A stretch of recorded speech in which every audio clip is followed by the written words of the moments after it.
জয় গুরু। আমরা যখন দেখবেন ঘুমাতে যাই, আমাদের কিছু কিছু করণীয় কাজ যা আমরা করে থাকি, তারই ভিতরে দেখবেন একটা আমরা করে থাকি যা তা হচ্ছিল প্রণাম।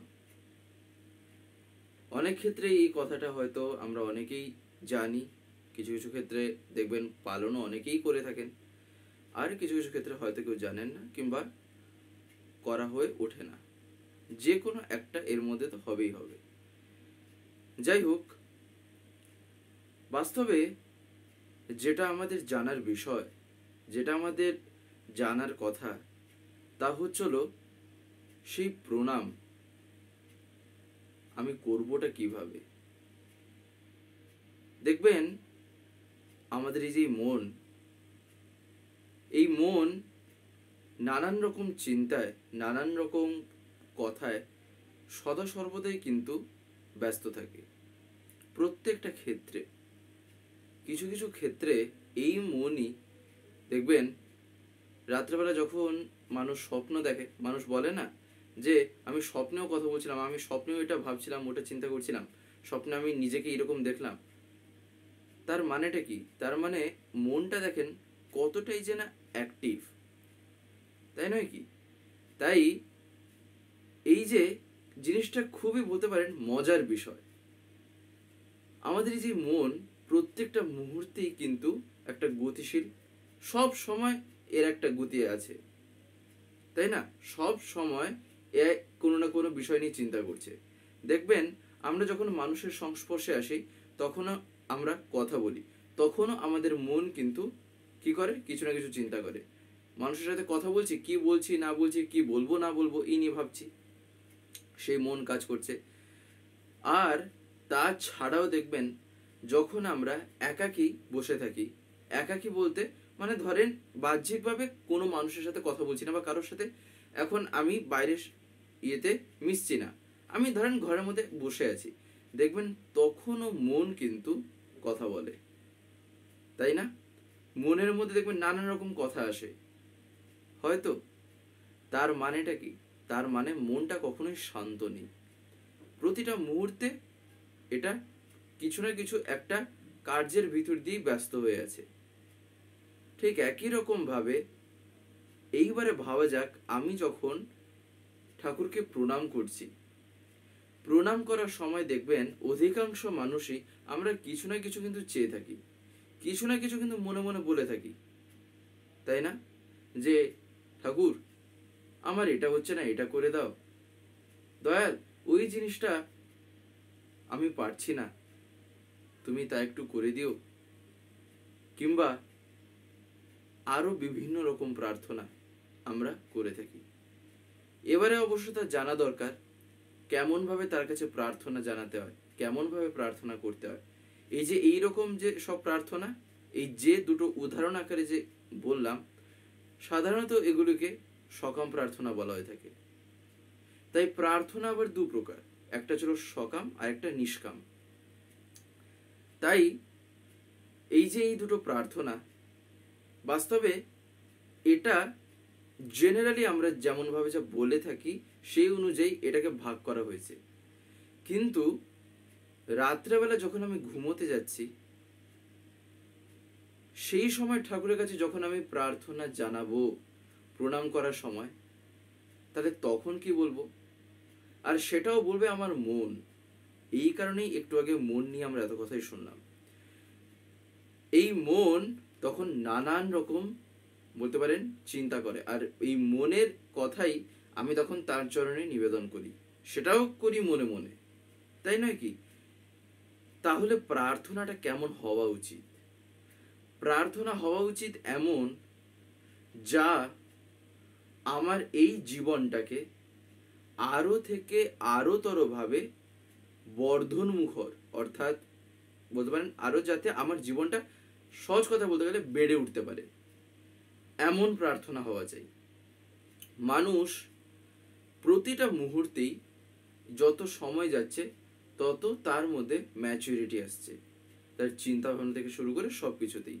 তবে হ্যাঁ, সব কিছুতে বলতে ওই রকম দিক দিয়ে ভাবতে গেলে সব কিছুতে, নাহলে আবার কিছু কিছু ক্ষেত্রে দেখবেন যত দিন যায়, আমরা যদি দেখি শরীর স্বাস্থ্যের যে কথা, একটা সময় পর শরীর আস্তে আস্তে ভাঙতে থাকে, যখন বার্ধক্যের যে একটা বয়সে যে ছাপ পড়ে, সেটা আলাদা কথা।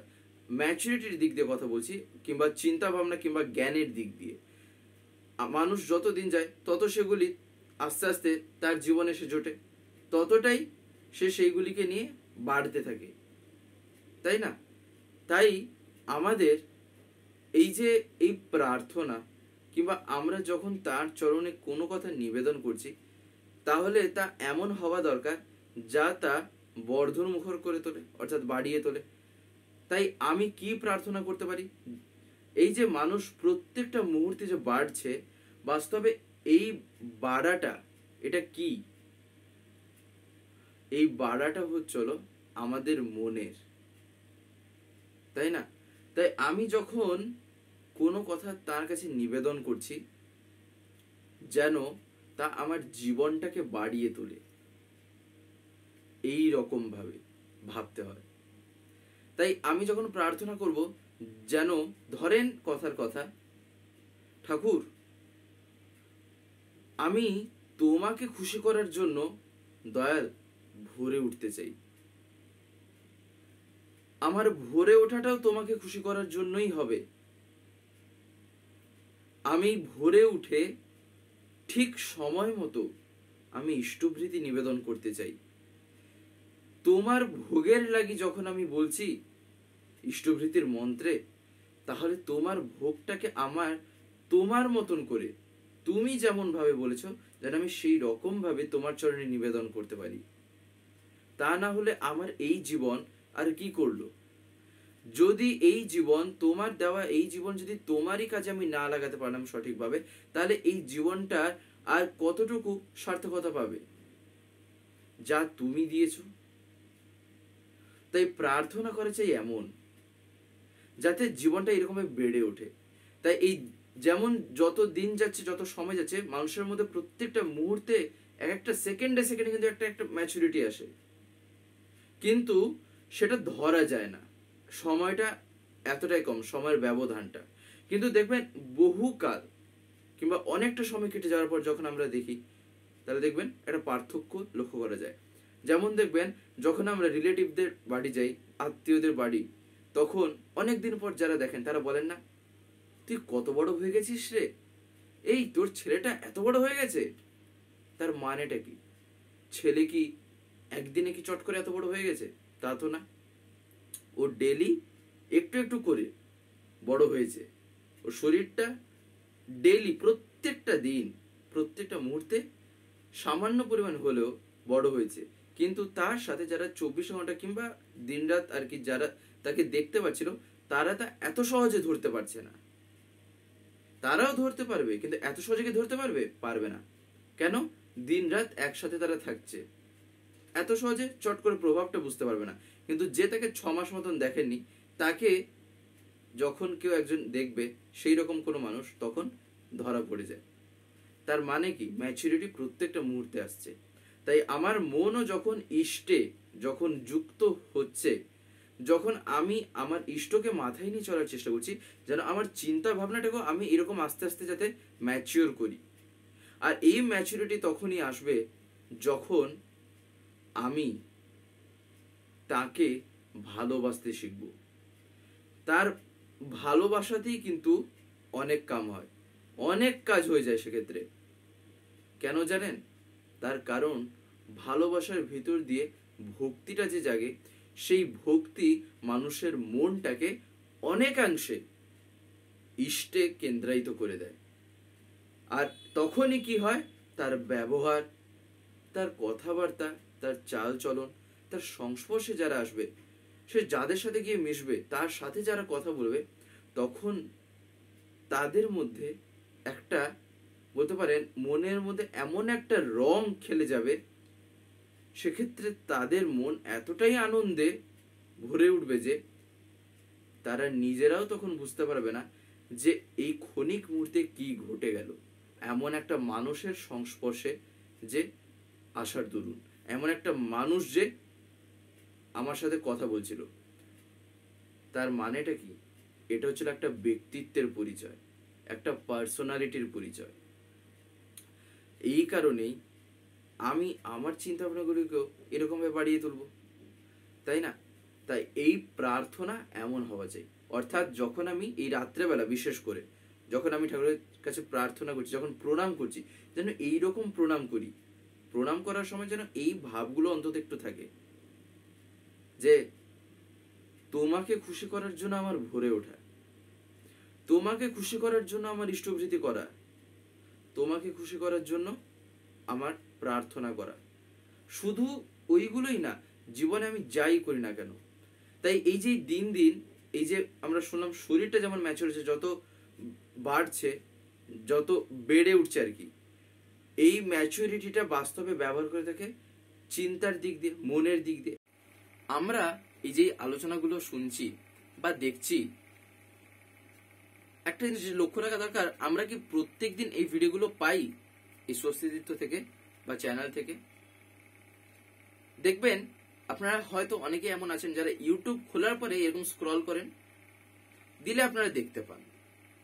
কিন্তু আপনাদের যদি ডেলি তার কথা শুনতে হয়, প্রত্যেক দিন যদি শুনতে হয় পরমপিতার কথা বা বিভিন্ন ঘটনা বা দর্শনের উপর আলোচনা, তাহলে আপনাকে তো চ্যানেলটাকে সাবস্ক্রাইব করে রাখতে হবে, যেটা অনেকে আমি দেখতে পাই হয়তো করতে জানেন না। বিশেষ করে যারা একটু বয়স্ক আছেন বা যারা মানে এতটা এক্সপার্ট নন মোবাইলের ক্ষেত্রে, তাদের কাছে আমি বলছি, আপনারা যদি না পারেন তাহলে বাড়িতে যারা ছোটরা আছে তারা এইসবে একদম পুরো মাহির, এক্সপার্ট, হাতের খেলা তাদের কাছে, তাদেরকে বলবেন, তারা করে দেবে।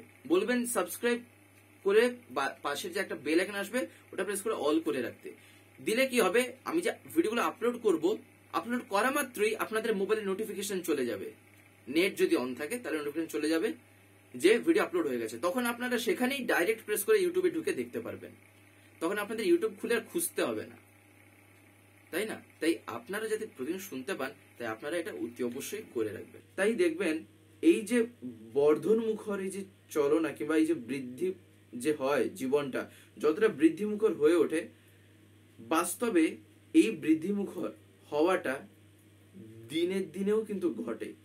অর্থাৎ দিনের পর দিন বাস্তবে যে ঘটতে থাকে কিভাবে না, আমি আজকে যেমন ভাবে আমার দিনটাকে কাটিয়েছি, আমি ঠাকুরের কাছে প্রার্থনা জানাবো যে দয়াল, কালকে আমি যে ভুলগুলি আজকে করেছিলাম কিংবা যা যা আজকে করেছিলাম, যা তোমার মনে কষ্ট দিয়েছে, তা যেন আমি কালকে কোনো মতে যাতে না করি। কারণ তুমি কষ্ট পাও এটা আমি কোনো মতেই চাই না।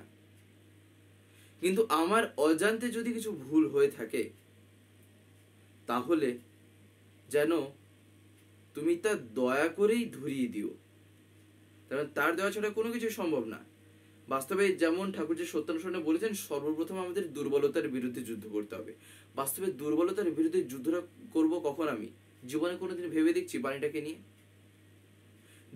আমি কারোর বিরুদ্ধে যুদ্ধ করতে যাবো তো তখনই যখন আমি তাকে চিনবো। আমি আমার শত্রুটাকেই চিনলাম না কে, আর আমি বলছি আমি যুদ্ধ করতে যাচ্ছি, এটা কোনোদিন হয়? হয় না। তাই আমি সর্বপ্রথম দুর্বলতার বিরুদ্ধে যুদ্ধ করতে যাব, ঠাকুর যেখানে বলছেন।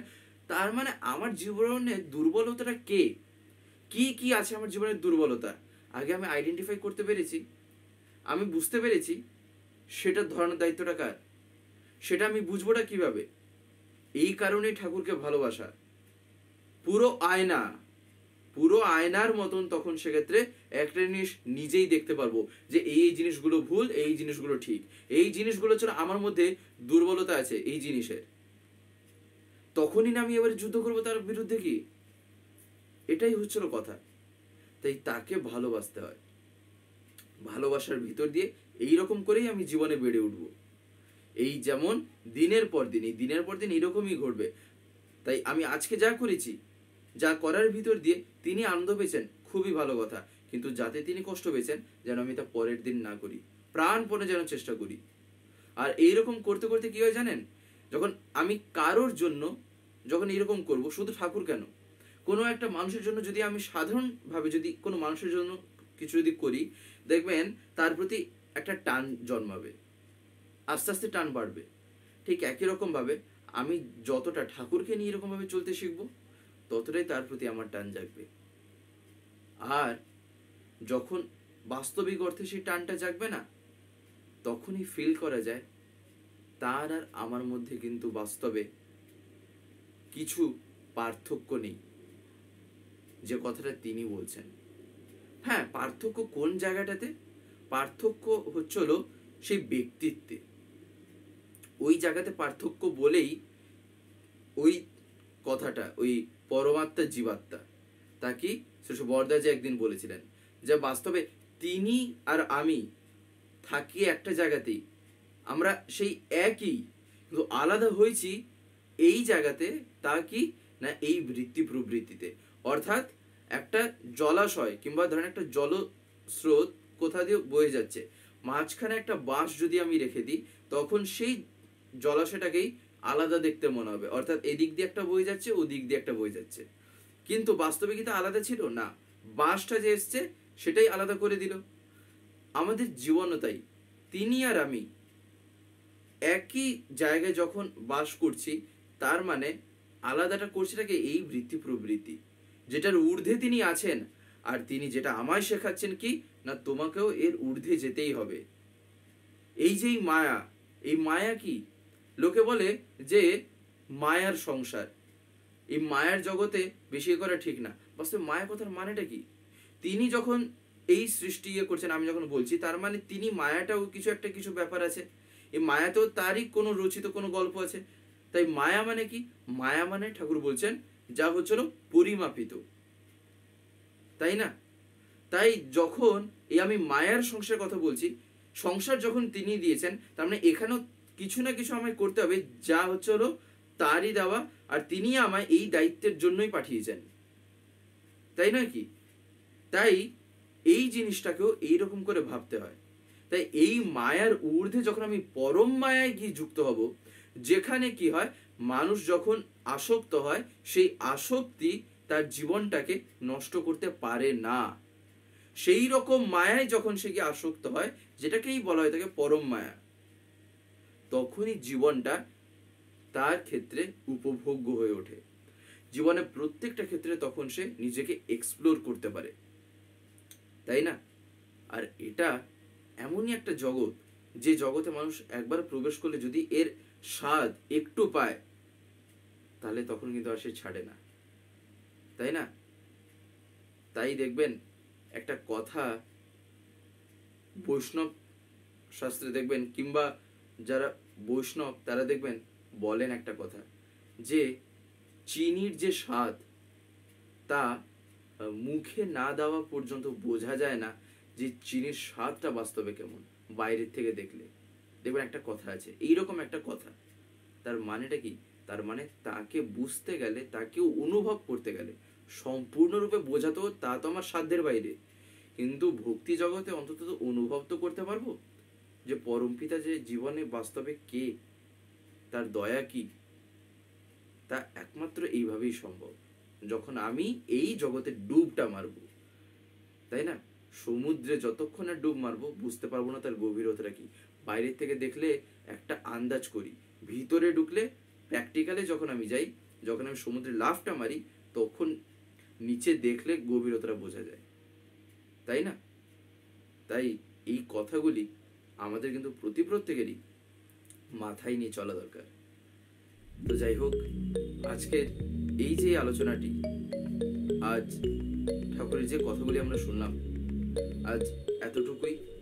পরবর্তী কোনো আলোচনার ভিতর দিয়ে আমরা ঠাকুরের আরো বিভিন্ন কথা জানার চেষ্টা করব। জয় গুরু, বন্দে পুরুষোত্তম।